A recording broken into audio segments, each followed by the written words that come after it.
Assalamualaikum warahmatullahi wabarakatuh. Selamat siang anak-anak, tetap semangat belajar ya meskipun pembelajaran daring.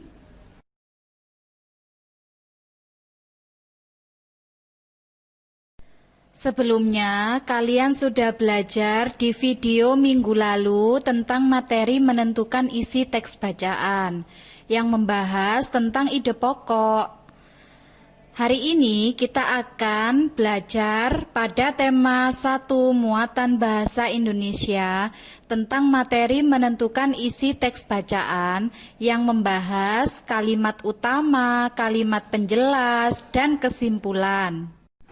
Menentukan isi teks bacaan, teks atau bacaan.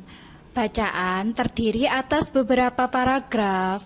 Setiap bacaan memuat inti masalah yang ingin disampaikan. Isi bacaan masing-masing paragraf merupakan inti masalah yang dibahas dalam bacaan. Inti masalah dalam paragraf disebut gagasan pokok. Gagasan pokok paragraf adalah gagasan atau ide yang menjadi pokok pengembang paragraf. Gagasan pokok paragraf terdapat pada kalimat utama. Gagasan pokok paragraf juga dikenal sebagai gagasan utama atau ide pokok. Ide pokok dapat terletak di awal paragraf, yang nama lainnya yaitu deduktif. Di akhir paragraf nama lainnya induktif, dan di awal dan di akhir paragraf disebut deduktif induktif atau di seluruh paragraf. Selanjutnya kita akan membahas kalimat utama dan kalimat penjelas. Kalimat utama, kalimat yang di dalamnya terdapat gagasan pokok. Langkah-langkah menentukan kalimat utama. 1. Bacalah dengan cermat kalimat-kalimat dalam paragraf. 2. Bacalah kembali kalimat pertama dan terakhir dalam paragraf. Yang ketiga, tentukan ide pokok di antara kalimat-kalimat tersebut.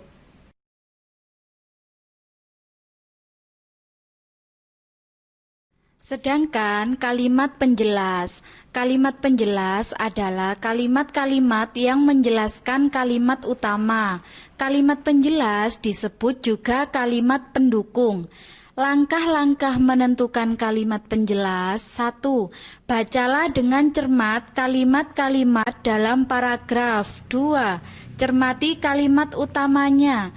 3. Kalimat penjelas berisi informasi yang berkaitan dengan kalimat utama. 4. Kalimat yang tidak berkaitan dengan kalimat utama bukan kalimat penjelas. Kalimat penjelas harus membuat paragraf atau bacaan yang logis, padu, dan saling berhubungan.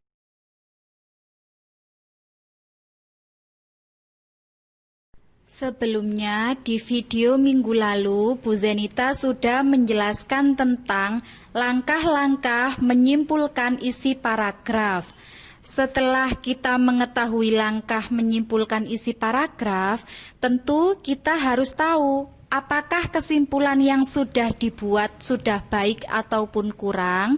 Nah, di sini Bu Zenita akan menjabarkan ciri-ciri kesimpulan yang baik berisi 1. Pesan yang ingin disampaikan kepada pembaca. 2. Intisari dari tulisan. 3. Dimulai dari khusus ke umum. 4. Menggunakan kosakata baku. Serta yang kelima, suatu pernyataan yang dibuat berdasarkan ide pokok dan kata kunci dari kalimat penjelas dengan kalimat sendiri.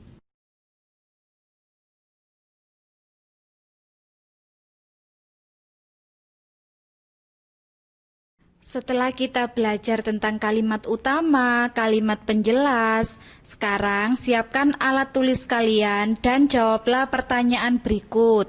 1. Deskripsikan apa yang kalian ketahui tentang kalimat utama dan kalimat penjelas.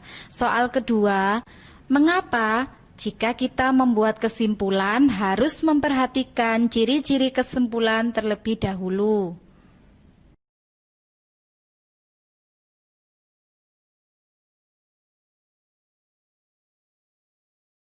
Selanjutnya, jika kalian sudah mengerjakan tugas dari video, kerjakan tugas di LKS.